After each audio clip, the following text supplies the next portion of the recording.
Salutare toată lumea, eu sunt Burak și astăzi am revenit cu un nou episod pe acest canal. Astăzi am să vă prezint My Fidget Spinners.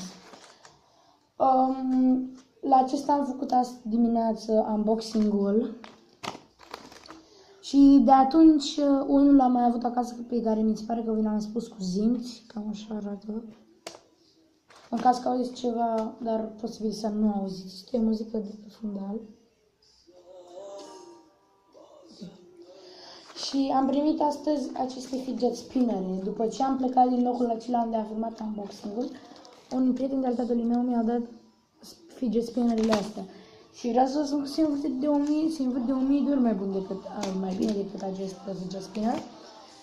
Și astăzi le vom face și unboxing-ul, de fapt, nu știu dacă vom desface unul, nu cred că trebuie să mai explicăm la fiecare. Noi am să le desfacem astăzi și am să le dăm și note, nu așa, Mahmud? În caz că n-ați observat, astăzi sunt cu Mahmud, am uitat să vi-l prezint. Și eu zic să începem. Hai să începem cu acesta. Și de la cât până la cât nu o să dăm note? De la 1 la 10. Mic. Ați văzut azi dimineața cutia asta. Poate vin într-o cutiuță de asta așa de plastic. Spinner. Așa, și le punem aici. Așa arată spinnerul. Vă mulțumesc foarte mult pentru cei 33 de abonați.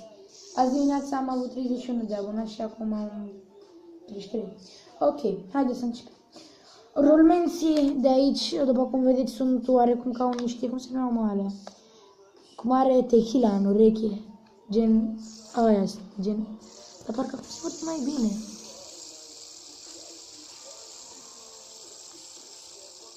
Și culoare șmecheră. Da, se vede cum se vede. S-au văzut rulmenții.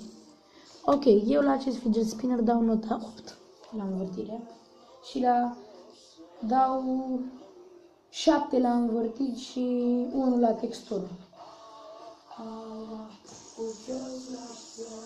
De fapt, asta e negru din alea. Și este mai greu decât celelalte, adică decât astea, pentru că sper că ăsta zi, ce notă dai? Vine mai Asta l-am învârtit, nu știu, 6. 6? Și o să spun, nu știu, La textură? 2. 2. Deci 7 cu 2, 9. Punctul al meu a fost 8, iar al lui a fost 9. Noi nu vorbim de model, mă, că de model și eu îi dădeam 10, dar noi vorbim de textură, adică și de rulmenți și de asta Da, și cum e... interiorul au rulmenți din alea. Da, care e nota ta finală? Asta. Hai să dau 10. 10. Hai, mă, că dau și eu 9. Deci el are, pentru acest fidget spinner, el are nota 10, iar eu am nota 9 pentru el. Urmăm în cutiuță. Următorul fidget spinner este acest fidget spinner. Haide, acum învârte-l tu așa și arată la cameră. Ia.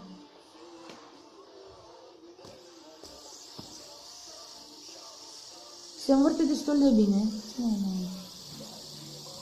În caz că vedeți pe zinții. Ok.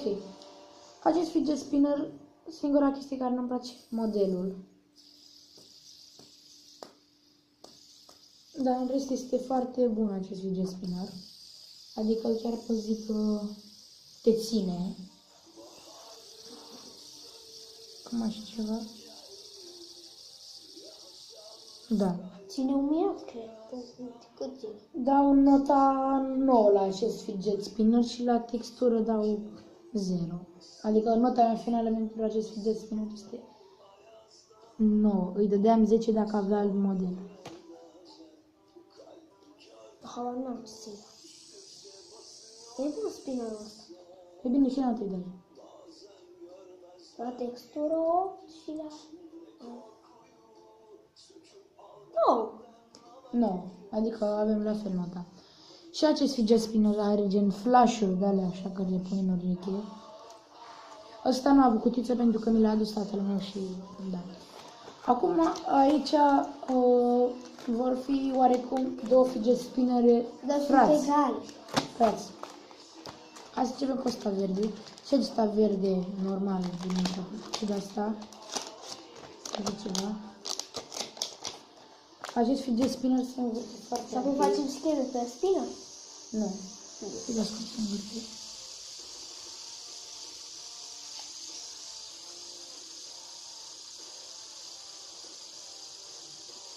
Se învârte destul de rapid încât ați putut observa și dumneavoastră. Bă, eu la acest fidget spinner dau nota 9,50. Nu, 9,80. 9,80. 9 la spinner și 8. Și are o culoare destul de verde, adică destul de frumoasă. Nu știu dacă se vede așa de bine pe cameră, dar care are o culoare foarte frumoasă. Mamă, dar uite pe cameră se vede mai bine. Da, se vede culoarea mai deschisă. Mai deschisă. Dar normal este Mai un pic mai închis. Hai, dă-și tu mult. 9,80 la spinner. 10, da. 10. El a fost un pic mai milos cu spinarele, dar eu dau ceea ce cred eu. Următorul este galben, acel galben. Tot fratele lui, pot să zic. Și ăsta pe cameră pare mai deschis, dar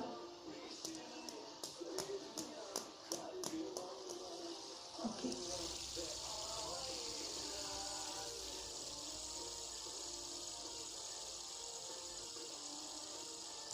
Da, se învârte destul de ok, adică da, e un spinner foarte bun. Da, pot să zic că îi dau 9,80 la fel. Nu. La asta o să-i dau 9,70, că nu prea sunt ok cu culoarea.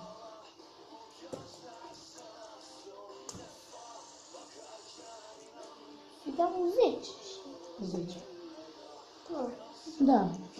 Deci spinarele noastre pe care au concurat. Da, acum hai să spunem, eu ce notă am dat la asta? Eu la asta am dat 8. Nu, am dat 9. Nu, Da. 8. 8 am dat la asta. Nu, la asta am dat 9. Ba nu, da, e Ai dat la dreptate. asta 9. Tu ce notă ai dat? Am dat 10, parcă. Da, Da, ai 10. dat tot 9. Ai dat tot 9. Tu la asta ai dat 10. Am dat și la asta. Ok. Eu la acest spinner am dat nota 9, el nota 10. Nota 9 acest spinner. Acest spinner, ce notă am dat la asta 10? Ce notă am dat? Nu cred.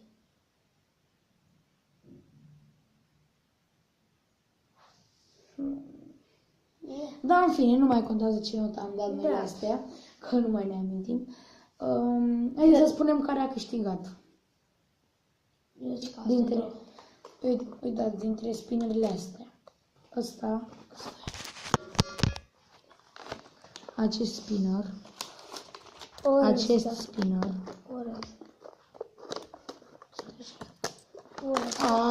Dați-vă mai bine. Uite, Le arătăm unul câte unul. ori ăsta, nu? Ăsta și E ultimul ăsta, praf. 1. Și ține și tu pe alea două.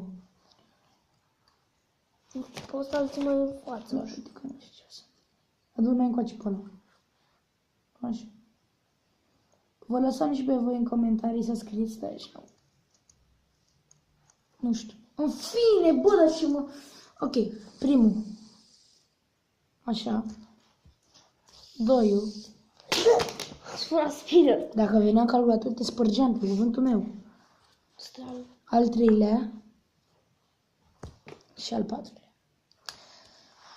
Mie mi se pare, mie cele mai bune spinere mi s-au părut acestea, adică acestea mi s-au părut cele mai bune spinere. Dar acum vă lăsăm să decideți în comentarii care a fost cel mai bun spinner.